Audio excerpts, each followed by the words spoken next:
I just outlined how concerned we are, which you just echoed different components of it. And that's an issue we take incredibly seriously. You've also heard Secretary Yellen on the Hill talking about this. We're not going to let Republicans off the hook. We don't think they should be. This is not a game. This is the full faith and credit of the United States.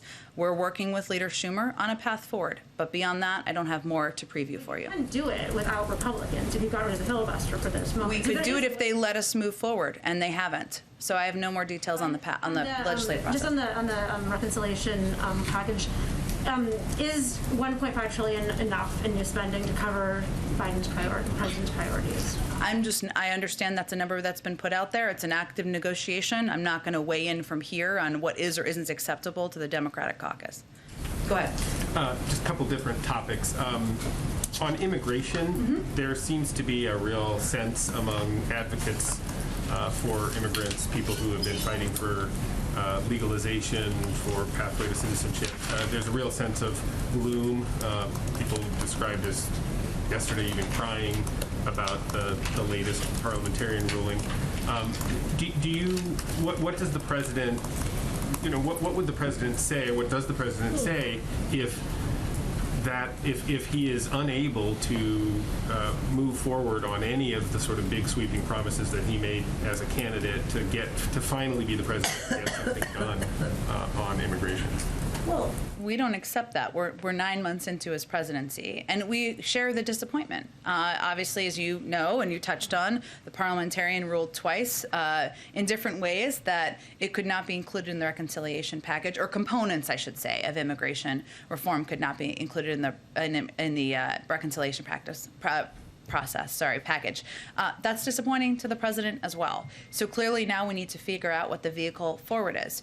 I would say the president's plan is about certainly protecting dreamers, farm workers, and others. It's also about investing in border security, making sure it makes sense, and we're investing in it in a way that makes sense, and creating an asylum processing system that is actually functional, which I think we all agree it's not. So there are several components of what he's proposed, and certainly we share the disappointment of many advocates that this wasn't included, and the desire to find a vehicle to move it forward. On one other separate topic, there have been a number of issues in the last, say, several weeks in which advocates, allies of the president, are describing him as Trump-like. Less in terms of his personality and sort of tone and tenor, obviously, but in terms of policy. Even today, representative of the Cuban government describing the frustration with the president continuing to maintain Trump-era policies vis-a-vis Cuba. What's the president's reaction, and does he accept that in some areas of policy he is in agreement with the former president? So just for the sake of argument here, not argument, but discussion, beyond the representative of the Cuban government who... Afghanistan, immigration... well, but who? Who were we talking about here? Who's saying that the president's like Trump? Oh, I mean, I could find you quotes. There have been quotes in our paper and quotes in lots of folks have, depending on the issue, whether they are immigration advocates or folks in the Afghanistan who sort of watch Afghanistan. There have been numerous on-the-record descriptions of the president embracing, and it's actually in some ways just a factual thing, right? But like on what policy? On what policy, sir? I don't. You can name people, or what specific policies? Well, I mean, for example, Afghanistan would have been the maintaining of the former president's decision to withdraw troops. On immigration, it's in maintaining Title 42 and keeping Title 42 in place. I mean, they're... Submarine. Which one? The submarine. The president was compared to Trump. To Trump. Well, that's the French foreign minister compared him to Trump in terms of how he handled the AUKUS negotiations. So, look, I take each one of these. On Afghanistan, the former president struck a deal without the Afghan government that we heard the military convey yesterday led to the demoralization of the Afghan security forces and the Afghan government, where he also released 5,000 Taliban fighters into Afghanistan. I would say the president took a pretty different approach than that in ending a war that the former president didn't end, something the American people strongly support. As it relates to AUKUS, I'm not even sure what that's referring to in terms of what they're comparing. The president worked with key partners, Australia and the United Kingdom, to come to an agreement that would help provide security in an important part of the world, in the Indo-Pacific. A priority that, frankly, getting out of the war in Afghanistan leaves space for us to spend more time addressing. What was the last one? Immigration? Immigration, Title 42, tariffs on China. I mean, there's... Title 42 is a public health requirement, because we're in the middle of a pandemic, which, by the way, we would have made progress on had the former president actually addressed the pandemic and not suggested people inject bleach. So I think we're in a bit of a different place. I'm happy to discuss more examples. I think people be pretty hard pressed to argue that the president has taken any aspect of the former president's playbook and used it as a model of his own. Go ahead. Senator Manchin has also said that he wants to means test as much as possible of this reconciliation package. Without getting into, or speaking for the senator, as you've said, what is the White House's position on, I guess, means testing in this package? Well, you can call it whatever you want. Sometimes when you say means testing, not you, but when it's said, it sometimes has not the right connotation or the wrong connotation. The president's proposals, many of them, have been targeted at the middle class, as have these proposals and these initiatives, which means there's a cap on income through which you can benefit. That's what you can call it, whatever you want. If you call it means testing, the president is very open to targeting by income many of his proposals, and that's something that you can see throughout many components of his agenda that have been proposed and many that have passed to date. Does the White House believe that you all are currently in alignment with Manchin on what those thresholds would look like? Or? It's an ongoing discussion, but again, our objective is to target and focus on bringing relief to the middle class. That's what the president wants to see this agenda accomplish. In an op-ed for USA Today this morning, Senator Bernie Sanders defended the $3.5 trillion price tag, asking, please tell me what we should cut. This came out before Senator Manchin gave his line in the sand. Without speaking for either senator, does the White House believe that there's any provisions that if we are talking about getting somewhere between 3.5 and 1.5 that are absolutely, you all cannot stomach not having them in the final package?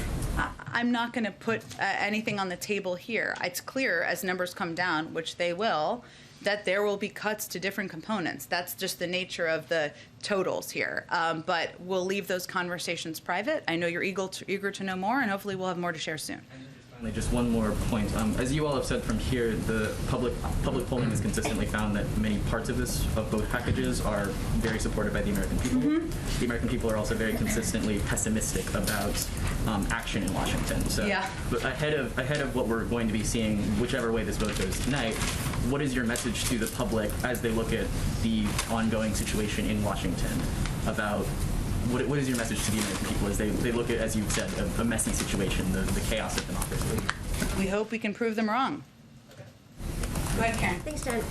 I know hour by hour is kind of the phrase of the day. But, given that, can we expect to hear from the president today? Or what would have to happen for us to hear from the president today? We'll see. I can't make a prediction for you now, but it is certainly possible. It's also possible he has more meetings. He'll certainly make more phone calls. Possible he moves. But I don't have anything to predict for you at this point in time. And last night he went to the congressional baseball game. Yeah. Did he go specifically to do some arm twisting or lobbying on infrastructure? And he spent some time with Republican lawmakers, something he really hasn't done here at the White House. Can you give us a sense of what he talked about with those Republican lawmakers? What was the interaction like, the tone of those conversations? I think you're undervaluing his baseball prowess and history, which he was honored for last night. No, look, I think what the president, and I saw him this morning, he was reflecting on how it was, and I think this is a tradition, the congressional baseball game. You know, it's something that has been around for some time where Democrats and Republicans go participate in America's one of America's favorite pastimes. And you saw, I think you all saw in photos, but for people who didn't see, he visited with some Republicans down in their area, dugout, I don't even know what it's called, okay? Dugout, help me out here, thank you. He visited with some, my husband's gonna be really mad about that. He visited with some Republicans. You know, it wasn't meant to be a negotiation. It was a discussion about, you know, how things are going and work we're all committed to, and just saying hello to them. And sometimes, you know, that's important and powerful too, at a time where there's been so much division, where there's a view from many in the public, as per the question earlier, that people can't work together, can't get things done. And this was an opportunity to have a moment to visit with, to see people you've known a long time, to meet new people, and to move beyond partisanship, to celebrate one of America's favorite pastimes. Response to you about getting booed last night? Any reaction to that? He's been in public life long enough to know there's going to be some yays and jeers in most big public places. Go ahead. Can I just follow up on that? In some ways, does his visit and the rituals of getting together sort of prove the point that the FaceTime doesn't work? I mean, you referred to Leader McConnell and the Republican Party not willing to raise the debt limit. He's had plenty of FaceTime with Leader McConnell for decades. Maybe it just doesn't matter, and people are going to do what their political interest or what they believe their political interest tells them to do? Well, this is how the president views it. You're going to have strong disagreements, as he does with Senator McConnell about how he's approached the debt limit. You're also going to have areas where you may come to agreement on, as they do on infrastructure and the importance of rebuilding our roads, our railways, and our bridges. And it's important to maintain lines of communication and discussion to figure out where you can work together. That's also how he views and approaches diplomacy. We can call out and publicly and argue strongly privately issues we have with foreign governments. But we also sometimes still look for ways, most of the time, for ways to work together. That's been his approach. I would say that given the infrastructure bill passed with 69 votes, that's evidence of it working. Go ahead. Thank you, Jen. You mentioned at the top that on September 17, the president signed an executive order authorizing sanctions to be used against those undermining peace in Ethiopia. Mm-hmm. But right now, it doesn't seem the Prime Minister of Ethiopia, Abiy Ahmed, is interested in peace. He refused to meet with Samantha Power when she was there. He's expelling UN staff from the country. He's taking all the steps that prove that he's not interested in peace. Why not take the sanction now? Why not impose the sanction now? Or take more drastic action against not just him, but also the president of Eritrea, who still have troops inside Ethiopia? Well, absent clear and concrete changes, we will. We're preparing to take aggressive action under this executive order to impose targeted sanctions against a range of individuals and entities. What we're communicating to the parties on the ground is that we must see meaningful steps within weeks to initiate discussions to achieve a negotiated ceasefire, allow unhindered humanitarian access, and ensure respect for human rights. Absent significant progress, we'll take action. And we have the methods to do that. That's why I talked about the executive order. And then on Guinea, we've had so many coups in Africa. The president of Guinea has been overthrown, the president of Mali has been overthrown, and we just had the prime minister of Sudan who just survived a coup attempt. And the president promised to defend democracy around the world. Is he failing in that promise? He doesn't expect that to be accomplished in 9 months. He expects that to be accomplished over the course of time, for advocating for democracy, for human rights, for imposing steps when warranted, and as we are considering right now in Ethiopia, and obviously by having a strong national security team that can convey this on his behalf when he cannot. Go ahead. Thanks, Jen. Go ahead. I'll come back to you next. Thanks, Jen. Just to follow up on Mike's question on what the Cuban foreign minister said, just to be specific, said it's a pity that President Biden couldn't implement his own policy toward Cuba. And I just wondered if you had a specific response. I don't. And there's a U.S. delegation, top officials going to Port-au-Prince. Mm-hmm. What's the goal of that visit? Yeah, I have some details on this, including who is going. So let's see.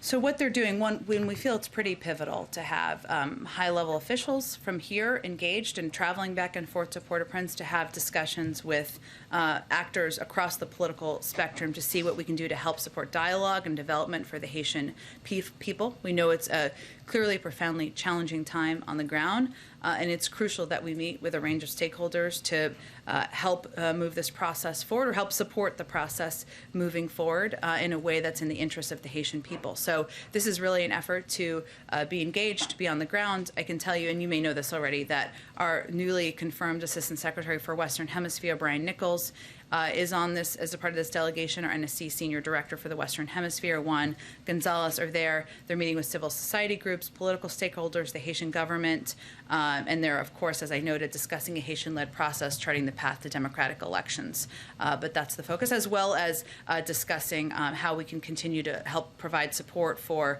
the migration response, security, recovery from the earthquake, and the COVID pandemic. Last question. The Secretary Mayorkas had said he expected the results of an investigation on the Border Patrol officers on horseback by the end of this week. What's the status of that investigation? I know he said that. As I understand, it's still on track, but I would really point you to the Department of Homeland Security on any update. Brian, why don't we go to you last? Thank you very much, and I appreciate it. I wanted to ask what the president's reaction is to Democratic lawmakers calling on him to lean more on Senator Manchin and Senator Sinema. What is the president's reaction to that? Well, I would say first the president's reaction is he was in the Senate for 36 years. He knows, as does Speaker Pelosi, Leader Schumer, what it takes at this point in negotiations. They've probably done this more and more successfully than any combinations of Democratic leaders in history. And his approach has been, yes, of course, it's listening. Yes, of course, it's conveying viewpoints and having sometimes, direct and candid discussions, but he knows how to do this, and a lot of people who are throwing stones aren't a part of these negotiations. They're one-on-one, so I think they should leave it to him and others to get them done. There are members of his party that want him to be more actively involved and come out publicly and said, we want to see the president more actively involved. What's his response to that? I would say that, as I would point to something Congresswoman Jayapal said yesterday, right now it's not a secret about what is the holdup. The holdup is that we need to get 50 votes in the Senate to move the infrastructure, to move the reconciliation package forward in order for members of the Progressive Caucus in the House to feel comfortable that there's a path forward. As many of them have conveyed, the president's role in communicating with Senator Manchin and Senator Sinema to help get that done is probably one of the most constructive roles he can play, and that's what he's been focused on over the last few days. Thanks so much, everyone. Okay, last one, because I promised you. Go ahead. Thank you. Jen, the president of Angola, President João Lourenço, was in D.C. last week, and he met with Jake Sullivan and Madam Speaker of the House. And I just want to check with you if the president made any comment about this visit, because Jake Sullivan, on the day that he met my president, he said he would brief the president on that day. So I'm trying to check with you if you heard any comments from the president. I don't have any additional comment. I think we put a readout out about Jake Sullivan's meeting, but I don't have any additional comments. Thanks so much, everyone.